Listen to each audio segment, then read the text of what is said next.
তামাককে কিভাবে তারা মাকরু, মাকরু মানে অপছন্দনীয়। অপছন্দনীয় কার কাছে? আল্লাহ এবং তার রসুলের কাছে।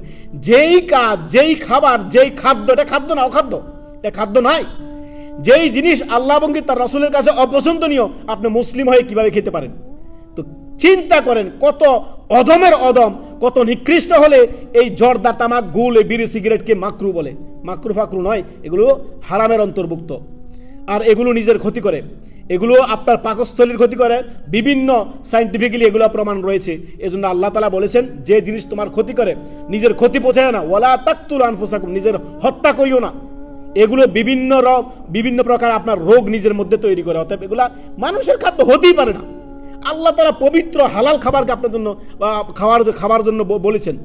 আপনি ভালো জিনিস আপনাকে ভক্ষণ করা। এই যে তামাক পাতা, এই তামাক ক্ষেতের মধ্যে পোকা বাকড়ও বসে না, কুকুর শিগালও খায় না। আর সেগুলো মানুষ নামের এক ধরনের আপনার মুসলিমরা দাবিদার, তারা ভক্ষণ করতেছে। অতএব সতর্ক, সাবধান। এই তামাক এগুলো মাকরু ফাকরু না, এগুলো সরাসরি হারামের অন্তর্ভুক্ত। আল্লাহু আলাম। তো তারা বলে যে তামাক হারাম, তামাকের কথা হাদিসে দেখান। তো তাদেরকে বলেন, মদের বিভিন্ন যে ভ্যারাইটিগুলো আছে, একটা কথা কি হাদিসে আছে? হিরোইনের কথা হাদিসে আছে? নাই। তো এগুলো আপনি হালাল বলবেন? আউযু বিল্লাহি মিনাশ শাইতানির রাজিম। এই সমস্ত খোড়া যুক্তি চলে না।